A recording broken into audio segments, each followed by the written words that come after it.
अयोध्या में circuit house में विधायक वेद प्रकाश गुप्ता रामनगरी की रामलीला पुस्तक समारोह में हुए शामिल।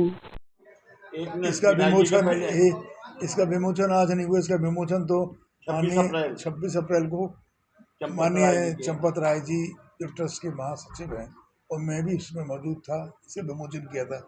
उस दिन ये जो जितने भी जनपद अयोध्या के रामलीला के प्रबंधक गण, व्यवस्थापक गण, ये सब लोग आए थे और वास्तव में बहुत ही, मैं कहूँगा इसकी प्रशंसा जितनी की जाए कम है। केशव बिगलर जी ने एक अच्छा संकलन किया है पूरे जनपद का, और अब वो भी अयोध्या की रामलीला। अयोध्या और रामलीला एक दूसरे के पर्यायवाची हैं, तो उन सब रामलीलाओं को रामनगरी की रामलीला के नाम से इस पुस्तक का में संकलन का काम किया है। तो उन सभी उस विमोचन के अवसर पर सभी से ये वादा किया गया था कि सबको एक एक किताब हम अपनी तरफ से देंगे। तो मैंने केशव जी से कहा कि ये पुस्तक मंगा दीजिए, इसका जो भी होगा वो मैं दूंगा, लेकिन सबको किताबें पहुंच जाए।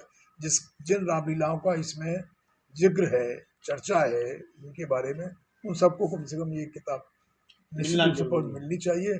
तो आज उन्हीं सब रामलीलाओं के प्रबंधकों को बुलाया था और ये किताब को उनको ससम्मान देने का, भेंट करने का काम हुआ। तो निश्चित रूप से केशव बिगलर जी का बहुत बड़ा काम है। और मैं बताना चाहूँगा कि इतनी प्राचीन रामलीला है। मैं कल रुदौली गया था, हमारे व्यापारी समाज के जीएसटी को लेकर, वहाँ पर एक बड़ी बैठक माननीय रामचंद्र यादव जी ने, विधायक रुदौली ने रखी थी, मैं उसमें मुझे बुलाया गया था। तो वहाँ उसके बाद मैं वहाँ की रामलीला में गया। 137 वर्ष पुरानी रामलीला रुदौली में। साहबगंज की रामलीला 154 वर्ष, चौक की रामलीला 124 वर्ष, 124 वर्ष। तो ये रामलीला कितने जमाने से, सदियों से होती आ रही हैं, और किस प्रकार से विपरीत परिस्थितियों में भी इन लोगों ने इस प्रभु राम के चरित्र का जन जन तक पहुंचाने का काम किया रामलीला के माध्यम से।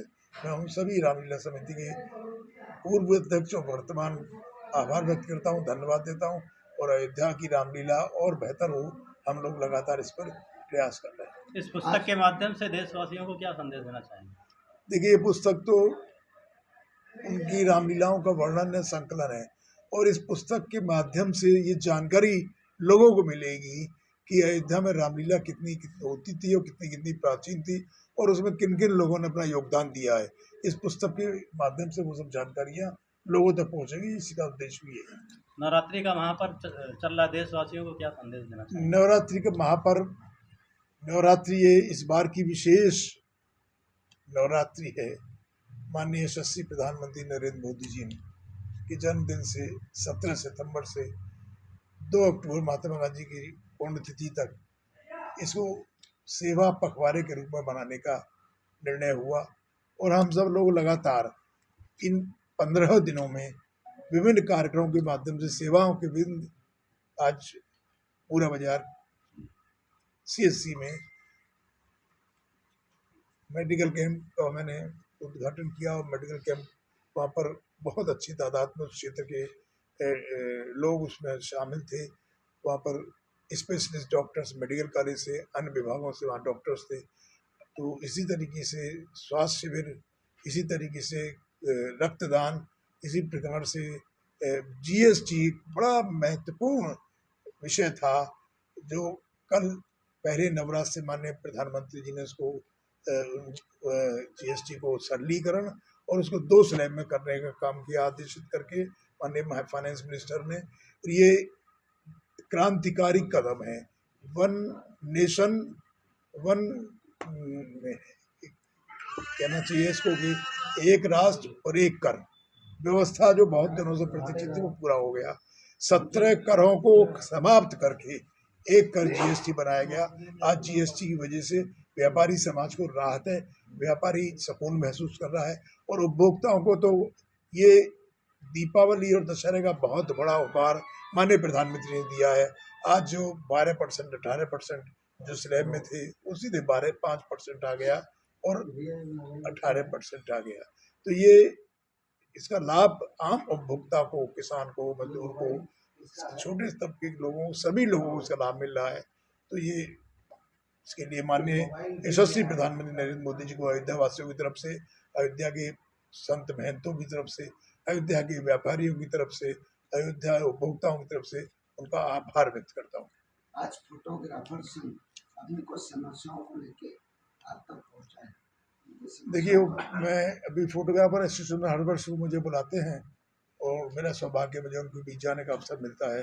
देवेंद्र अग्रणी जी और उसके जो अध्यक्ष हैं हमारे देव जी, सब लोग, तो ये उनकी कुछ अपनी समस्याएं थी। मैंने कहा था जब हम लोग बैठेंगे इसके बाद में तो करेंगे। तो आज वो लोग आए थे, एक ज्ञापन उन्होंने दिया है ड्रोन को लेकर। तो एक जिलाधिकारी को देना चाहते थे, वो आज बाहर है, कर देंगे। तो मुझे ज्ञापन दिया, मैंने देखा उसमें ड्रोन, ये लोग जो शादी ब्याह फंक्शन में ड्रोन के माध्यम से फोटोग्राफी करते हैं, तो कहीं ना कहीं ड्रोन को लेकर जिस प्रकार से 10-15 जिलों में एक आतंक फैलाने का काम किया जा रहा है, वातावरण खराब करने का काम किया जा रहा है। विरोधी पार्टी के लोगों के पास कुछ और है नहीं, केवल वातावरण खराब करना। उनकी जब भी सरकार रही उन्होंने यही किया, वातावरण खराब करने का प्रयास हो रहा है। उसको रोकने के लिए ड्रोन पर प्रतिबंध लगा दिया गया था। कोई फोटोग्राफी एसोसिएशन वालों की वजह से नहीं लगा है। तो मैंने उनसे कहा है कि मैं बात करके जिलाधिकारी और वरिष्ठ कप्तान से इस पर रास्ता निकालने का काम करेंगे। ठीक है।